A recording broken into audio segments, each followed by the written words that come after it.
Bienvenue à tous, merci de nous retrouver sur France 24. C'est l'heure de la revue de presse internationale et Myriam Amellal s'est levée bientôt ce matin pour lire les journaux du monde entier. Myriam, bonjour. L'information est donc tombée tôt ce matin, vous l'avez entendu sur notre antenne. Et la presse n'a pas encore eu le temps d'en faire une. Radovan Karadzic a donc été transféré à La Haye. Alors vous l'avez dit Florent, la presse n'a pas encore eu le temps d'en faire sa une, même si les sites internet des journaux vont être réactualisés tout au long de la journée. Ce qui apparaît le plus dans les journaux, c'est la manifestation de soutien des ultranationalistes qui a eu lieu hier pour Radovan Karadzic. Alors je vous propose de jeter un œil sur les photos publiées par la presse serbe. D'abord Politika avec une photo de la manifestation qui dégénère. Ensuite Bilic qui préfère publier cette photo de manifestants qui brandissent une vieille photo de Radovan Karadzic. L'analyse est à lire quant à elle dans le quotidien britannique The Guardian. Dans The Guardian, on parle d'une manifestation qui n'a pas vraiment marché, une faible participation, un échec. Le journaliste du Guardian explique que les États-Unis attendaient 100 000 personnes, qu'il n'y avait à peine 15 000.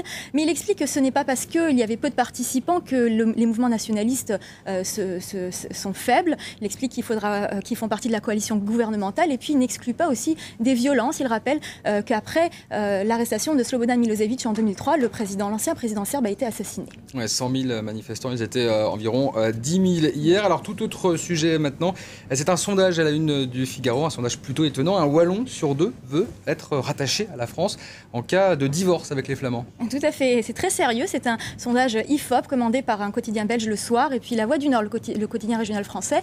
Alors un Wallon sur deux veut être attaché à la France, c'est assez nouveau. Le Figaro, qui traite cette information ce matin, analyse et explique que les Wallons en ont assez, les 4 millions de Wallons en ont assez des exigences des 6 millions de Flamands. Il explique toutefois que les politiciens wallons sont complètement hostiles à ce rattachement. En revanche, il y a un article dans le Figaro qui parle des politiciens français. Certains sont favorables. Ils sont très séduits à l'idée de voir la population française augmenter de 4 millions.